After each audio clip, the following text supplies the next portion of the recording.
Selamat pagi anak-anak. Pagi, semangat. Bagaimana kabar kalian hari ini? Alhamdulillah, luar biasa. Tetap semangat. Baiklah anak-anak sekalian, sebelum kita mulai pembelajaran, silakan ketua kelasnya untuk memimpin bacaan doa sebelum belajar. Silakan.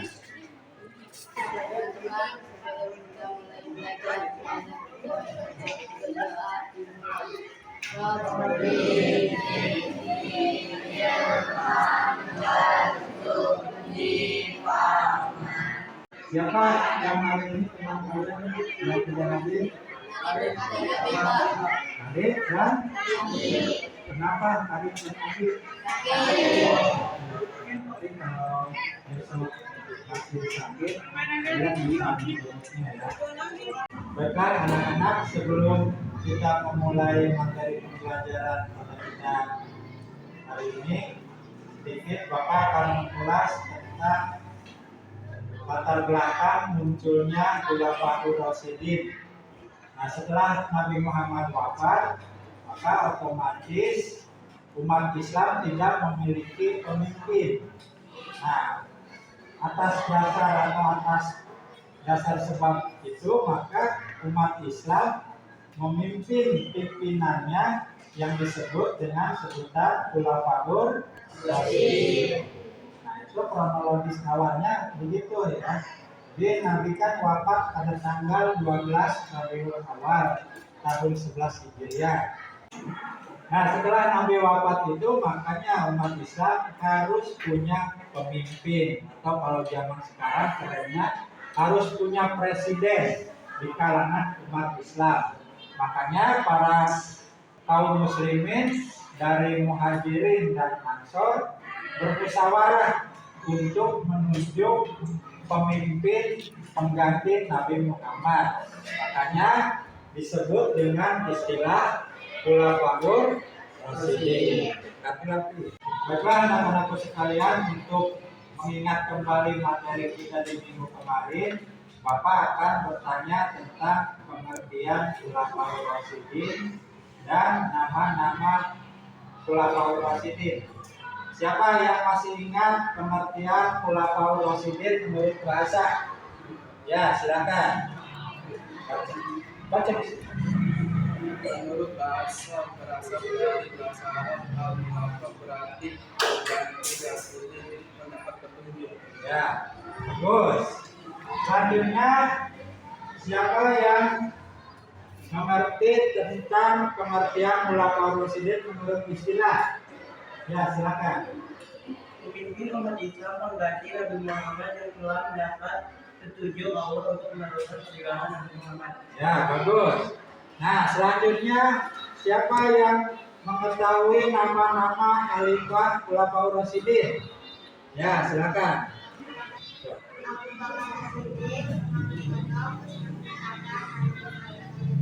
Ya, bagus, tepuk tangan untuk kalian. Artinya kalian masih mengingat materi pembelajaran kita di minggu kemarin. Nah, selanjutnya Bapak akan membagi ke dalam 3 kelompok. Yang kelompok ini, kelompok pertama, harus mendiskusikan tentang latar belakang munculnya Khulafaur Rasyidin. Ya, nanti kelompok 2 yang tengah mendiskusikan tentang sebab umum munculnya Khulafaur Rasyidin, dan yang kelompok 3 mendiskusikan sebab khusus lahirnya Khulafaur Rasyidin. Nanti di akhir diskusi, tiap kelompok harus membacakan hasil diskusinya di depan kelas. Paham? Kalian sudah diskusinya? Nah, sekarang silakan kelompok 1 untuk membacakan hasil diskusinya di depan. Nah, silakan perwakilannya.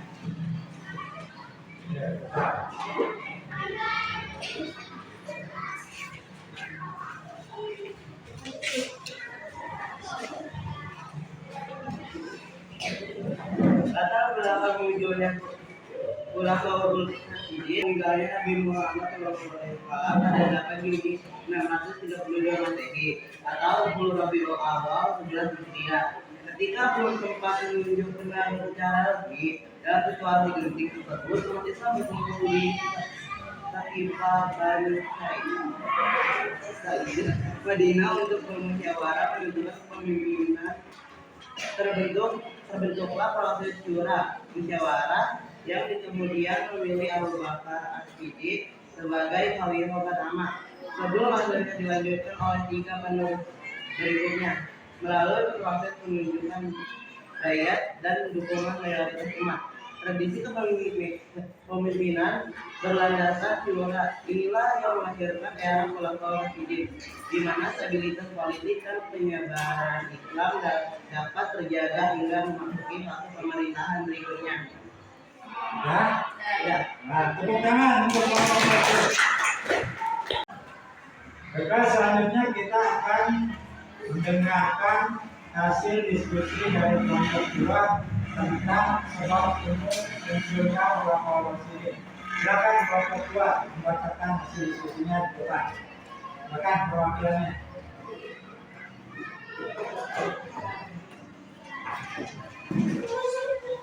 Silakan kelompok 2.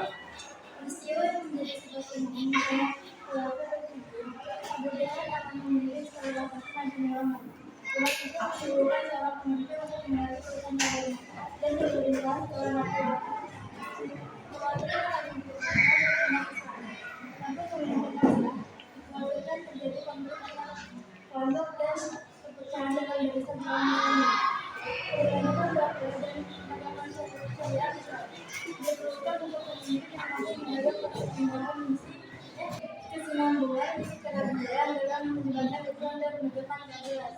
Tradisi musyawarah dalam menyelesaikan persoalan umat Islam telah terbiasa menyelesaikan persoalan melalui musyawarah, sehingga pemilihan pemimpin juga dilakukan secara kolektif dan berdasarkan kesepakatan mayoritas.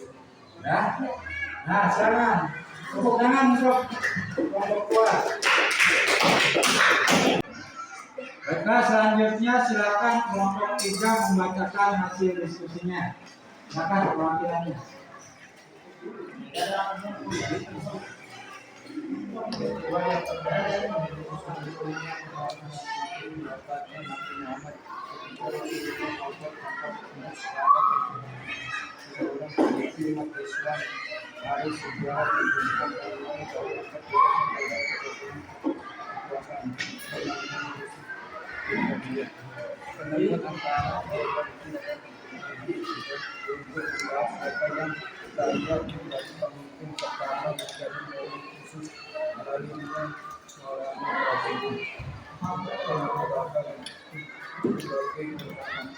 Kemudian masih dapat selayaknya para sahabat beserta dari awal dimulainya era Khulafaur Rasyidin. Sudah? Tepuk tangan untuk kelompok 3.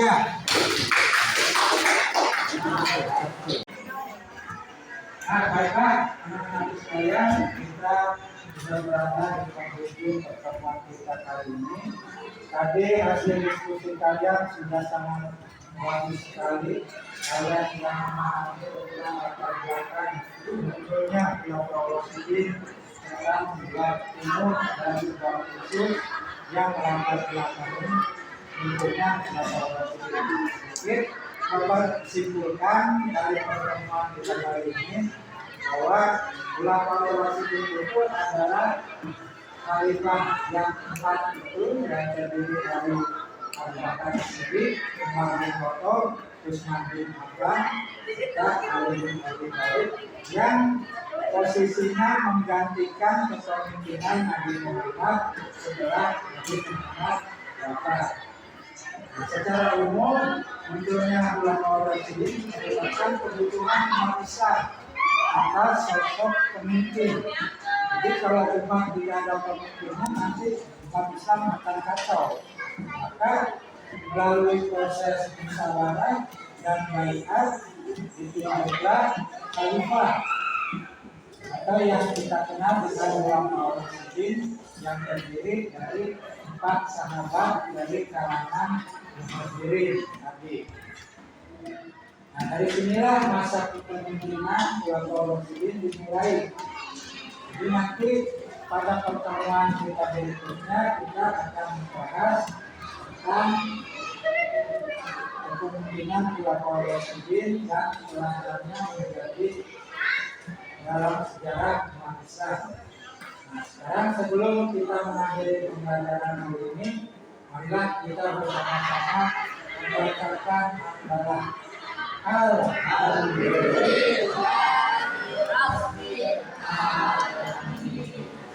dari Bapak, terima kasih atas perhatian kalian. Wassalamualaikum warahmatullahi wabarakatuh. Waalaikumsalam warahmatullahi wabarakatuh.